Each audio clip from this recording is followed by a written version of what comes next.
Hi, this is James here at Evolve Fitness. How you guys doing? We're going to go over a dynamic warm-up today to get ready for either running intervals or running a race or just getting ready for a lower extremity workout. So we'll get right to it. So the first move will be overhead squats. Arms are going to go above your head. You're going to do this 10 times, even though I may not, just for purposes of keeping the video moving. You're going to squat down. Weight's going to be on your heels. You're going to try to get as low as you can, which typically in a lot of people's situation is about here. But if you can go even lower, that will be better for you, as long as you can keep the weight above the heels. Here's a side view, so you can see what's happening from different angles.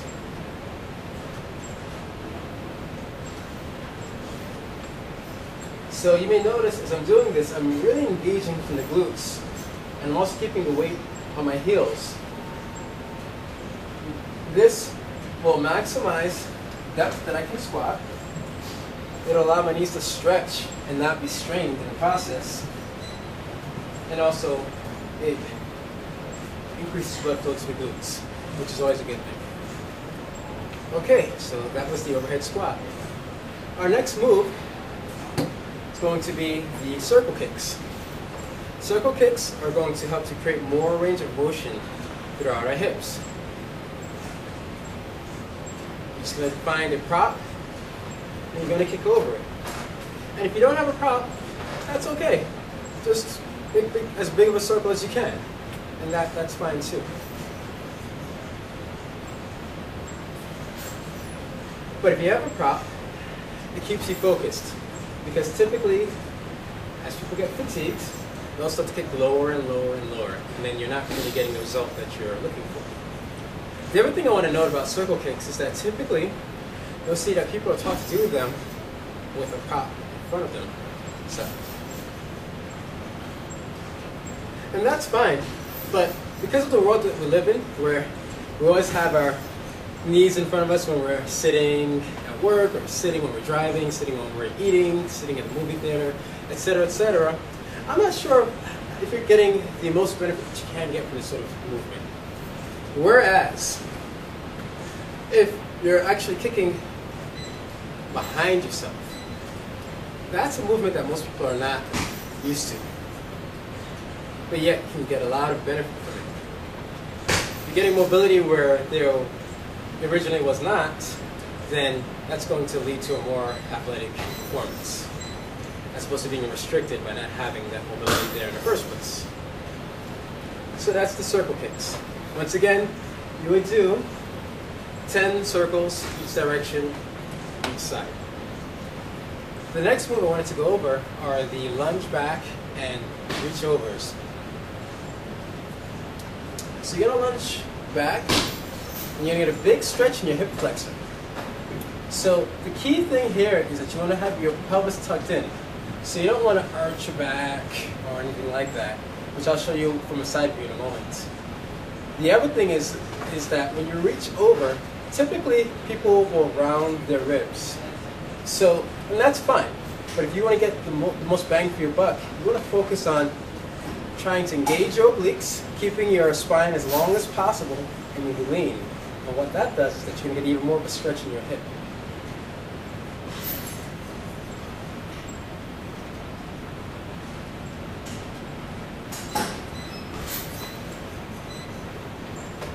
I'll show it up from the side so you can get a better view of what's happening. So we're lunging back and dropping down. We're keeping our spine long, and then we're going to lean while not rounding the ribs.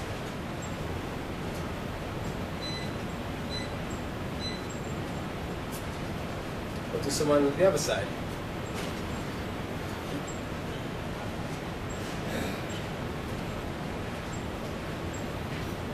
Once again, opening up the hip flexor. When we lean over, we're going to open up the QL, maybe even the obliques and the glute medius, all at the same time. And if your calves are tight, by driving your heel back as you lunge, you end up warming up your calves as well, loosening them up. That's the lunge back, reach over. The next move is a front kick. So we've done circle kicks, and that was great for the hips. The front kick, the purpose of the front kick is to warm up the hamstrings. So, very straightforward. Try to stay as upright as you can, and you're going to just kick forward. Opposite arm comes up just for balance purposes. And you kick as high as you can so that you get that just a little mini pulse stretch in your hamstring. Remember, we're warming up here, so we're not doing a sustained stretch. So this is totally okay.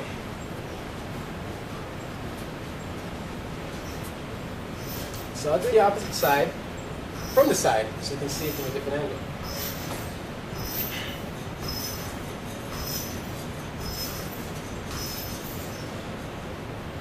So, easier said than done. Try to keep the standing leg straight as well. You may notice that I'm curling my toes so that the stretch goes all the way down the posterior chain. The next move I want to go over is the gate swing.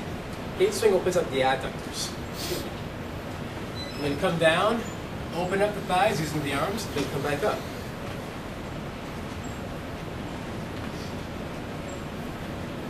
Down, spin open briefly, jump back up.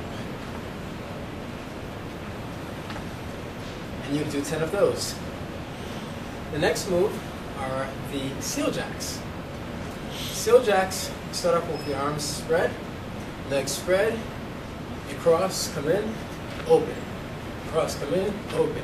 And then here's the real speed.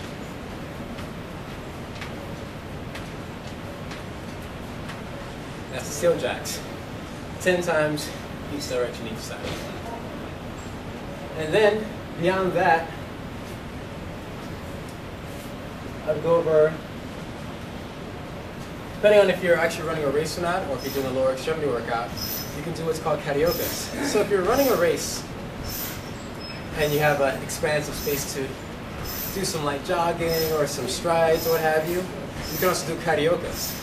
Cariokas start off by just twisting to your side and then switching and switching.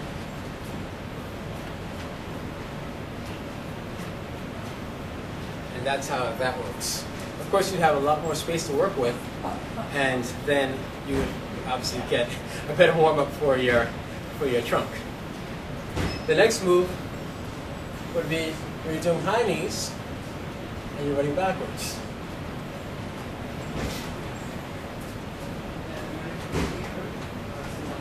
And that would work very much in the same way, but just once again, warming the body up, but also preparing the body to go over a pretty large range of motion powerfully and smoothly.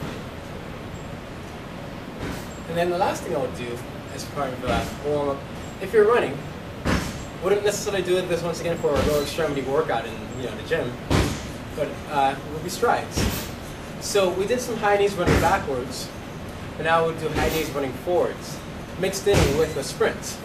So you start off where you're doing your high knees, and then you take off and sprint, and then you slow down. So to go over that in better detail, high knees for about 20 meters, sprinting for about 90%, for about 60 meters, and then cutting the engine for about another 20 meters. Recover briefly, and then you go back the other way by doing butt kickers. Butt kickers, once again standing nice and tall. You're going to do that for about 20 meters, sprint for 60 meters, and then cut the engine for 20 meters. You do 2 sets of both of those drills, as well as, actually, let's go back a bit. The cariokas, you would do 2 sets of left to right, running backwards, 2 sets, down and back, 2 sets of the high knees, 2 sets of the butt kickers, and then you'd be ready to rock. Thank you very much.